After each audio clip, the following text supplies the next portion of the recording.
for us, the stimulation of having NQ Tridropic showing an interest in what we are interested in too, just that support, that those people coming, showing an interest, talking to us, bringing other people on.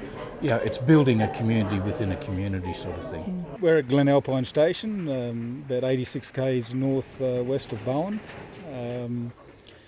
We've been here since 2003. It's a family-owned property. We've got 3 boys.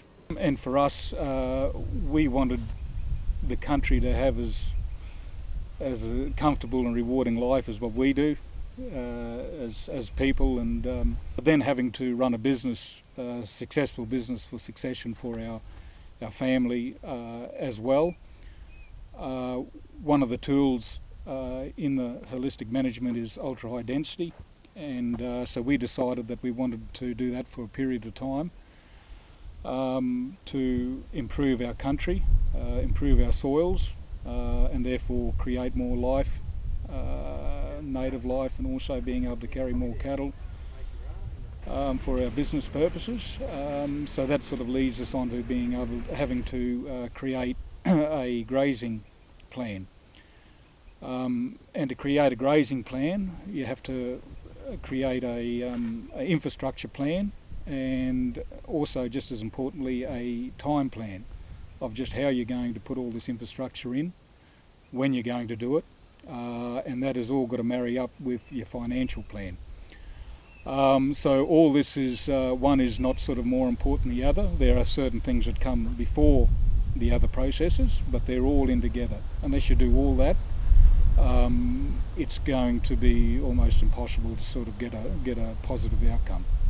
Now, part of it is if you're going to mob your cattle together, because you want to try and improve the soil, and doing ultra high density, you need your cattle together, and so therefore you've got to water them, you've got to graze them. Part of the watering infrastructure, you've got to have your cattle coming in together, watering at one point, and then going back out into the paddock to manure and have the urine out there to change the soil. So what we've done is used existing infrastructure, and like this tank here, we've just put 4 outlets out of our tank. We want to have as little amount of troughs as we can, because we want the cattle coming in for a drink, we want them competing for a drink, so that they're going to get their drink and then go back out to the field and distribute what we want out there. So what we've done is we've just put these 4 outlets, and we've gone over and we've dug out a lower area so that it drains to our 4 troughs, and that gave us enough water at those 4 troughs to water over 3,500 head of cattle. So in our grazing plan, and a 12-month grazing plan, and then you have your drought reserve on top of that. Usually it might be 2 or 3 months. Yeah, so in there you've got all your water points already sort of mapped out and exactly how you're going to water them. And so for us, we've had mobile troughs, we've had mobile tanks, and we've just had trailers set up where we move all this sort of infrastructure as we go. Well, a very important part of our success over the last 12 months has been the staff that we've been very fortunate to have involved in our business. We've been very lucky to have had Rian come down to a workshop that we were holding at Glen Alpine over 12 months ago. And the fact that he was down at the workshop showing interest in something that we were showing interest was a great start, we thought. And just talking to Rian, he had a passion for what we were trying to do. Well, the biggest thing that I look at doing is actually watching the pasture, monitoring how much grass we have before the herd comes in, while they're in there, and after they are out. How much did we take out, if that's the right amount or not, and I feed that back to Barry so he can do his planning. And then the other thing I have to look after is the cattle themselves, making sure they stay in the right position, they're not losing body condition. So it's the cattle and the grass would be the two biggest things. This paddock here is it's about 5,000 acres. It's just got a couple of water points back on the edge of the paddock. We're not far away from a water point at the moment, probably only about 300 metres away. And this is usually bare. Like previously when we'd be grazing it, of course being close to a water point it'd be bare, and so this was mainly all Indian cooch sort of country. We have been wet season spelling this country over a period of years, so it has got a little bit better over the time.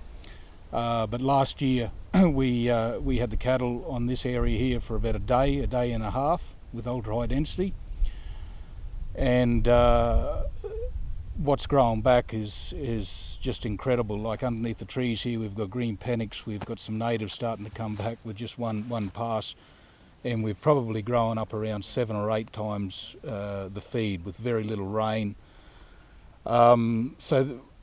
Just the resilience against drought that's created for us. We can monitor the change because you often forget. You come out and you have a look and thinking, oh, you know, it looks good, or, you know, the season hasn't been good, so it hasn't grown quite as well as we thought. But then when you look at your photos and you realise, wow, there's been a massive change, and especially in the variety of species here. And yeah, so it's pretty exciting, and the fact that we can do that across the entire paddock. The amount of ground cover that we've grown in this paddock is just incredible. So if we start thinking about runoff, water runoff, sediment runoff, we've just gone from, we've grown 7 or 8 times more feed. I mean, that's 7 or 8 times less water that's flowing off our soils. That's water that's getting soaking in. It's going to be growing more grass, it's going to be growing for longer. Grass is going to be lignifying later in the season. It just means more profit for us, less lick costs.